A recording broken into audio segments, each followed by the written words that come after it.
They didn't run the rackets the way you expect. They didn't only traffic or extort. They moved markets. They moved whole neighborhoods. They moved silence. Naples has corners that keep secrets. The Camorra had corners inside corners. Not like other mafias. No strict code of honor. No cinematic speeches. They adapted. They hid in commerce. A bakery in Forcella. A logistics firm in Campania. A funeral home in Centro Storico. Each place was a node. Each node was a pulse. They laundered through construction. They laundered through waste. They laundered through public contracts. Men in suits signed papers. The suits wore names no one remembered. The unusual part? They leaned into the mundane. They weaponized paperwork. They used bureaucracy as muscle. When a state came asking, the state found forms. A mayor's aide signed. A small company collapsed. The land changed hands. Houses emptied. Rents jumped. People left. Nobody saw a gun.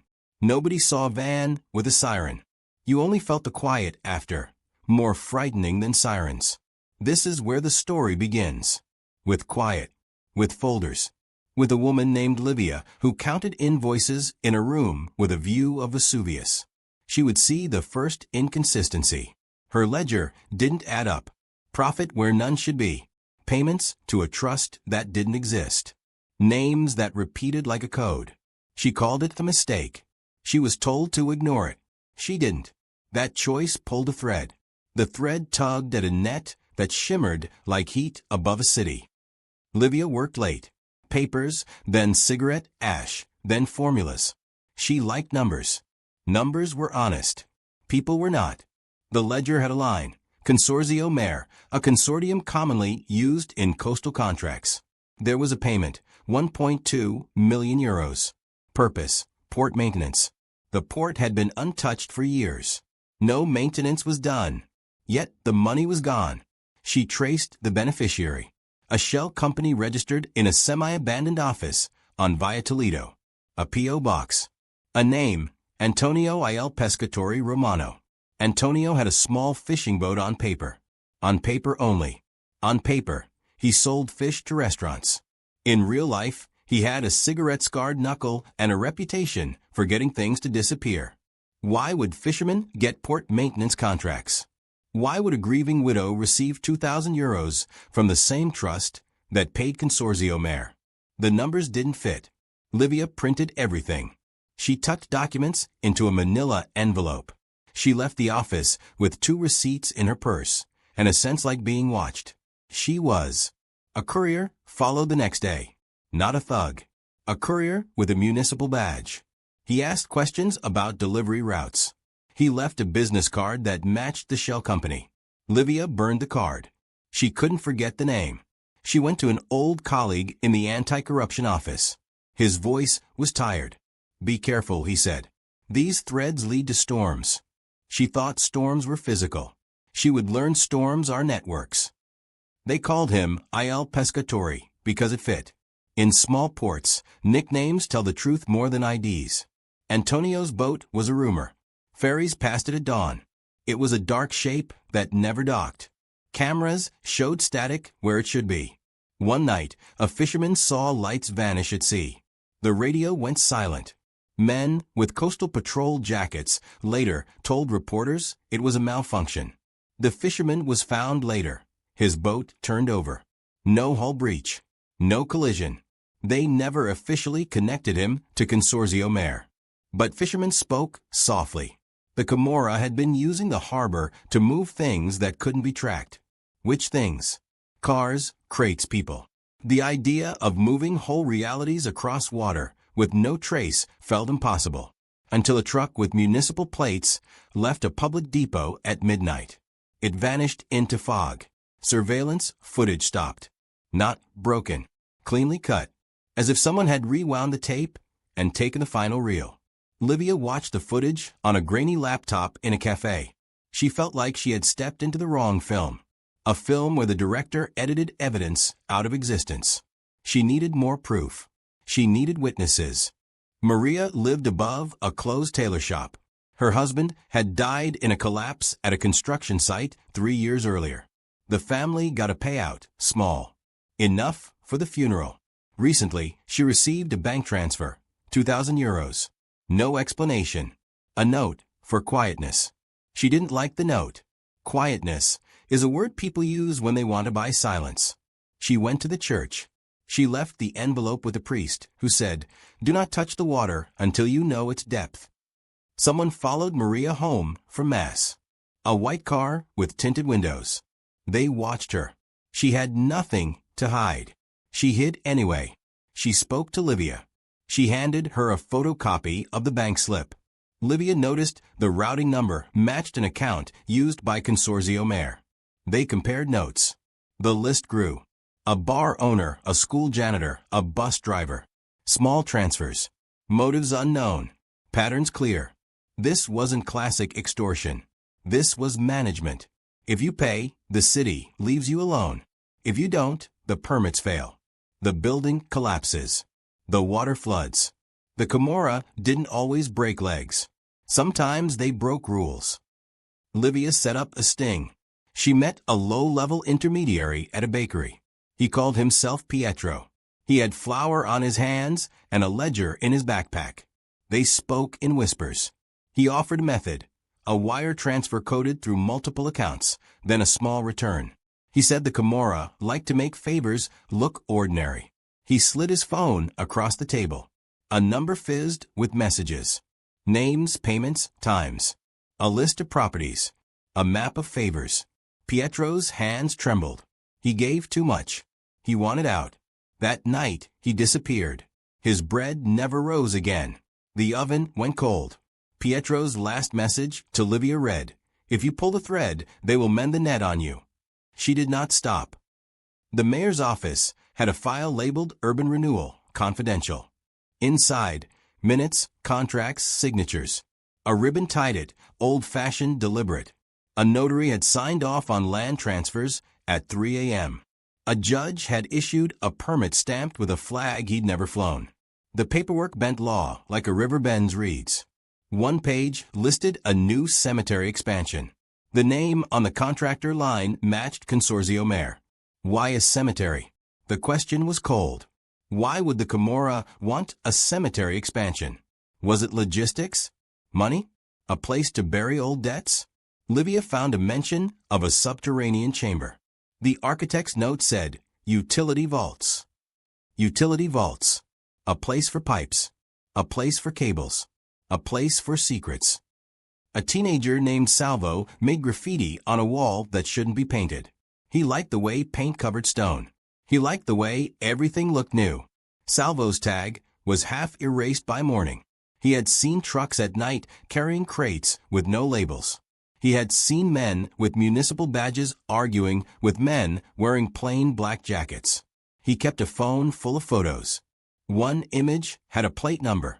Another had a man who looked like Antonio standing beside a municipal truck. Salvo was small. He was fearless. He agreed to meet Livia.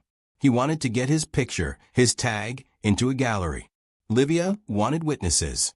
When they met, Salvo handed over a memory card. His hand shook. "I saw a coffin with foam inside," he said. "It looked like a crate. It smelled like vinegar. Vinegar is useful. Vinegar cleans. Vinegar hides smells." He didn't know why his words would matter. Livia did. The architect's note led to old sewer maps. Beneath Naples, tunnels folded like secret songs. Old aqueducts. Roman drains. Forgotten storage. A construction pick revealed a door under a sidewalk. It led to a chamber big enough for crates and a small van.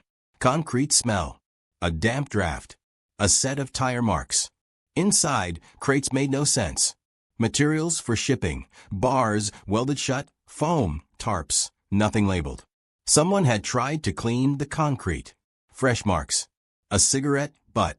Livia pocketed the butt with gloves. The lab took weeks to respond.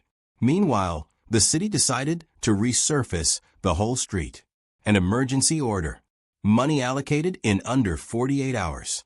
The urgency baffled engineers. It thrilled those who knew how to read the city's ledger. The lab listed a DNA match. The cigarette but matched a national database entry for a man from Campania with a record. He'd disappeared 3 months earlier. Publicly, the man was in prison. Privately, he had friends with names that moved like tides. His mother's obituary had a line, "He is missed." She lit a candle and said a name nobody said aloud. When Livia cross-referenced the national database, the record contained an address. The address was an abandoned villa. Inside, investigators found crates with brand-new furniture, unused pipes, and a ledger that recorded payments to a hospital supply company. Hospital supplies, funeral crates, a cemetery expansion, utility vaults. A pattern emerged. It was bigger than port maintenance. It wasn't just money. It was movement. They moved goods no one would ask about. They moved people no one would miss. They moved favors into the open and counted them as profits. The news picked up like a dry wind. Reporters asked the mayor for comment.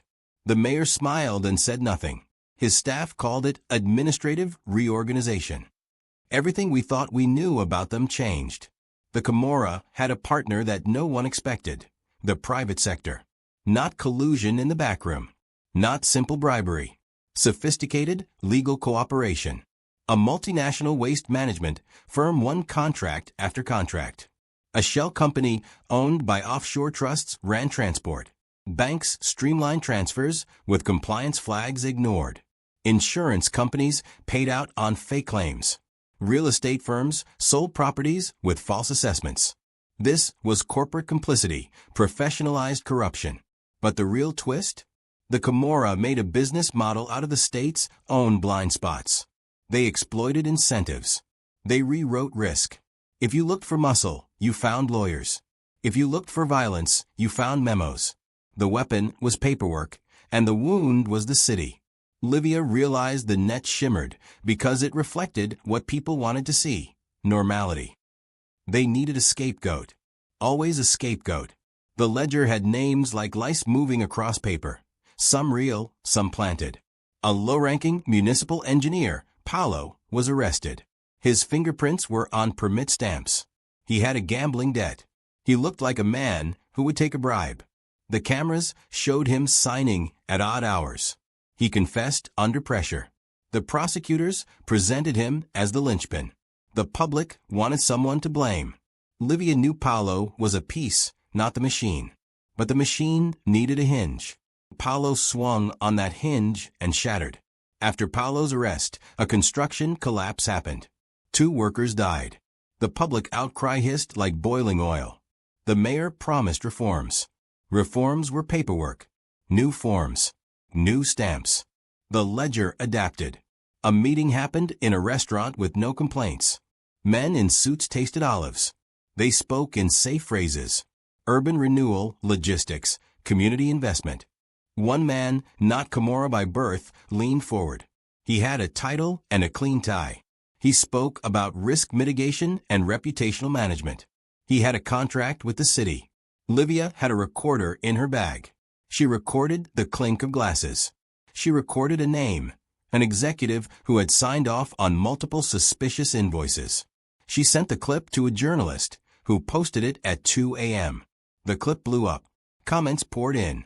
The city's PR machine spun. Lawyers called for takedowns. The recording vanished from mainstream platforms within hours. Pressure mounts. Investigations broaden. Judges issue warrants. Banks freeze accounts. The Camorra responded not with guns, but with a quieter approach. Legal challenges, counter-investigations, and an aggressive PR campaign. A front company sued the state for defamation of business practices. A judge, newly appointed, issued an injunction. The probe slowed. Livia received threats. Her apartment was keyed. A stray bullet punched a hole through her mailbox. Her cat went missing for 3 days. She kept going. She traded sleep for leads. She called an old friend in national media. The friend published a long-form piece. The piece traced money. It traced influence. The public turned. Protests sparked. Crowds held candles. The Camorra held meetings to plan damage control. They hired consultants. An insider flipped. Not because of virtue. Because of fear. Because fear can be broken like glass. He called himself Marco. He smelled of cheap cologne and expensive regret. He had moved crates. He had signed invoices. He had recycled names. He met Livia at dawn on a bridge. He said they didn't only move things. They moved choices. They sank loans and sold rescue. People traded misery for quiet roofs. He handed over a ledger with names of civil servants, bank officers, and a single pizzeria owner who actually ran an influence network across Europe. Marco's voice cracked. I thought I was small, but my hand touched everything. He said the cemetery expansion hid an access shaft to a municipal cold storage facility. He said the facility was a hub. Then he stopped. He swallowed. His eyes darted. He had a file on his phone. Names, photos, times. He gave Livia a detail she never expected. A scheduled shipment for the night after tomorrow. A van. A code phrase, Luna Piena. Full moon. They planned a raid. Judges signed. Officers prepped. The public waited with breath, like a held coin. The night came. The moon was full. The van left the depot. It moved with municipal plates. It drove a route that matched Salvo's photos. On their way, the van stopped at a cemetery service gate. Guards checked papers. The gate opened. Inside, a team waited. They moved toward a utility vault. Radio silence. At 2:17, a transmission cracked. Stop the op. New orders. Stand down. The officers hesitated. The lead detective's phone buzzed with a message. A judge had rescinded the warrant. A senior minister called for a pause pending further information. All around, phones lit up. The city's mayor gave a press conference at sunrise. He spoke of due process. Livia watched the live feed. Marco's ledger was on her table. Her recorder had captured steps, plates, and the phrase Luna Piena. The van's engine hummed in the clip. Then the transmission cut. Not by accidental static. Something cleaner. Something intended. Livia stood on her balcony and looked at Vesuvius. It seemed to breathe. The web shimmered in the light. She had pulled one thread. The net had shifted. Now the rules changed. The story ends here for now. At the cliff's edge. Who ordered the stand down? Which ties reach into legitimate power? How many more vanishing nights will the city hold? The ledger sits on a table. A name is circled in black ink. Above the urn-lined street, a single light goes out.